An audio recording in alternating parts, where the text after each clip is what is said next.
Hola a todos. Me llamo David y me dedico a crear el clima perfecto en vuestros espacios. Ya sea para combatir el frío o el calor, tanto en una vivienda como en una instalación industrial, siempre estoy listo para ayudar.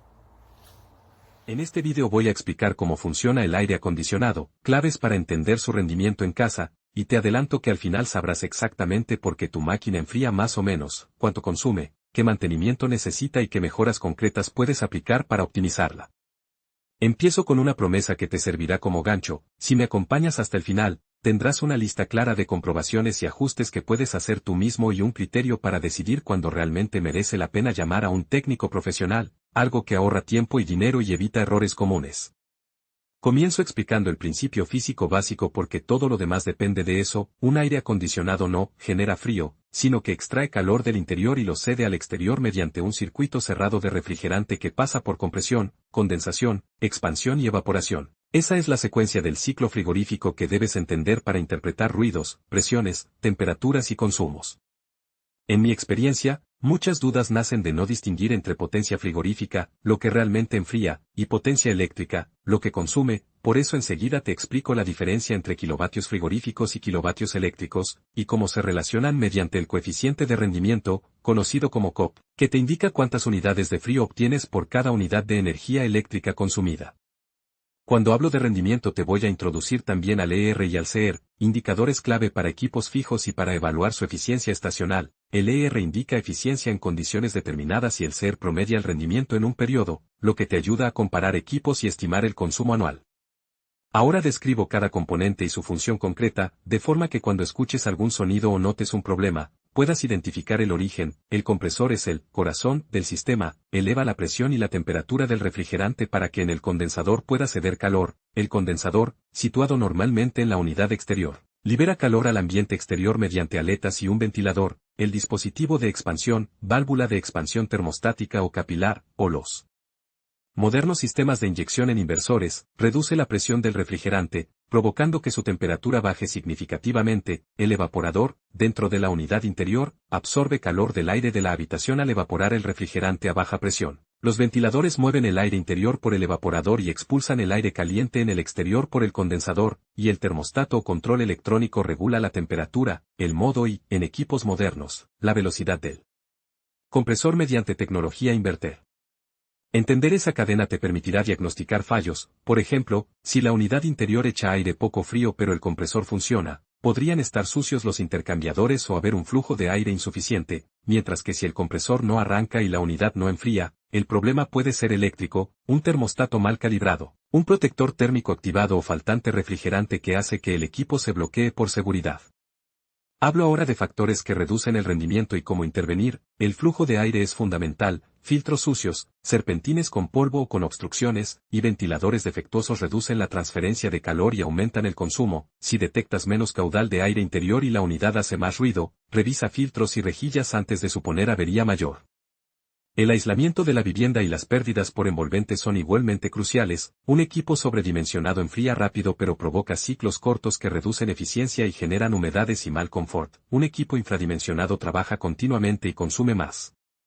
Para elegir correctamente la potencia debes considerar carga térmica, orientación de la vivienda, superficie acristalada, ocupación y aparatos que generan calor. En términos prácticos, la mejor manera es encargar un cálculo de carga, conocido como Manual J en países anglosajones, o, si no es posible, aplicar reglas empíricas ajustadas a tu clima, pero siempre priorizando evitar ciclos cortos.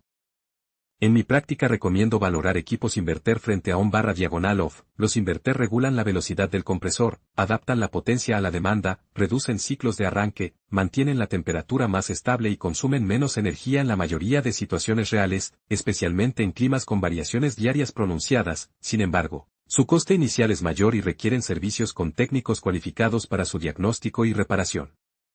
Otro tema que genera confusión es el refrigerante. Las generaciones modernas, como R410A y R32, tienen propiedades distintas. El R32, por ejemplo, tiene un menor potencial de calentamiento global que el R410A y es más eficiente en transferencia de calor. Pero su manejo requiere normas específicas y profesionales certificados porque ciertos refrigerantes son inflamables o restringidos por regulaciones.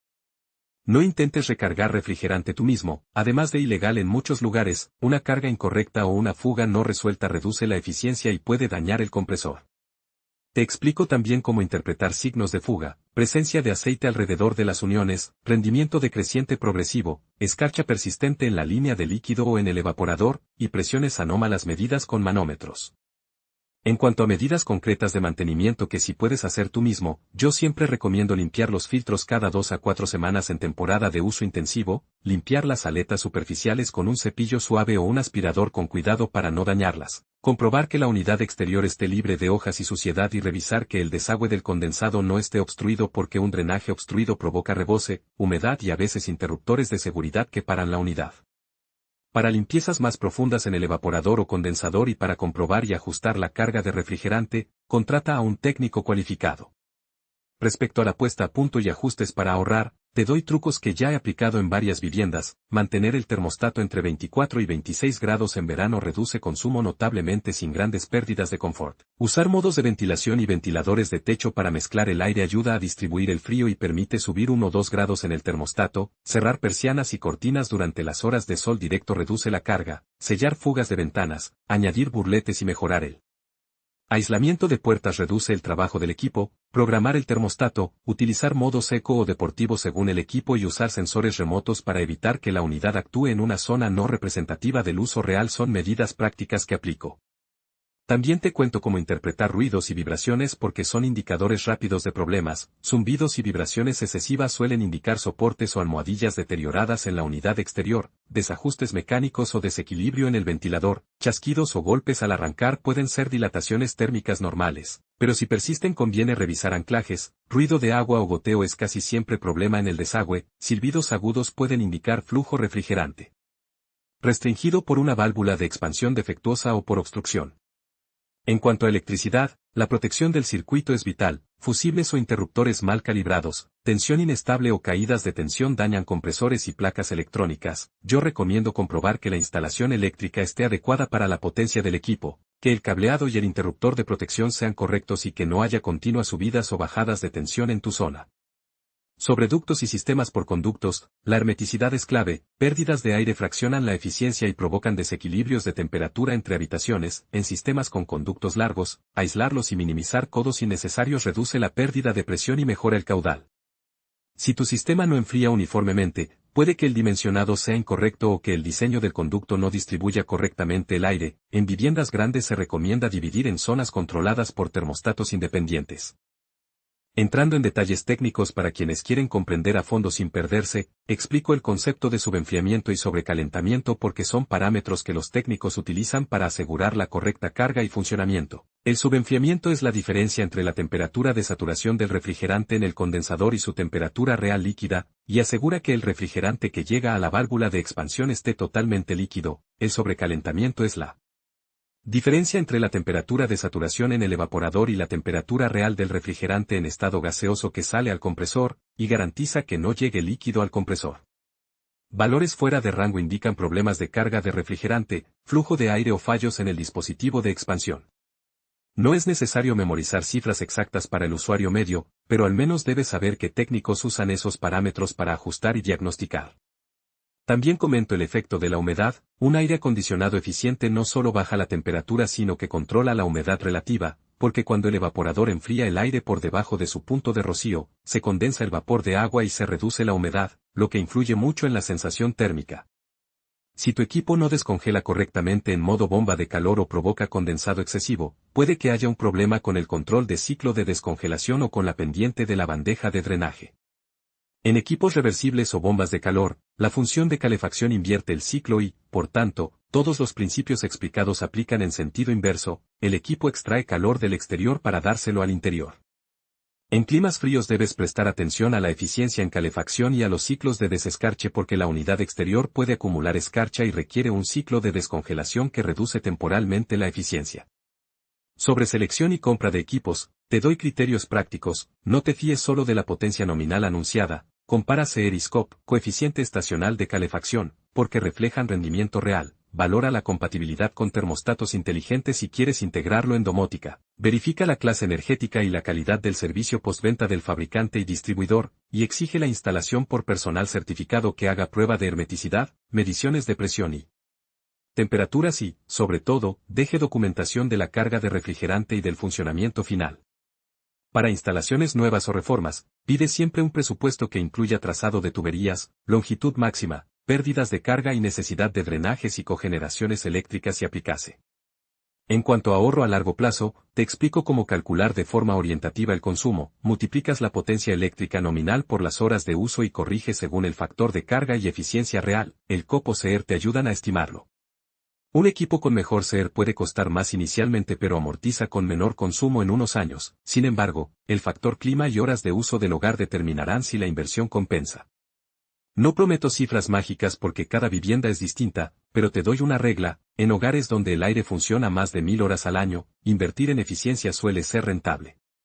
Hablo también de mitos comunes que he encontrado: no, apagar y encender el equipo varias veces no enfría más rápido, no, poner el termostato muy bajo no acelera el enfriamiento, solo aumenta el consumo, y no todas las reparaciones caseras son seguras ni legales, sobre todo las que implican refrigerante.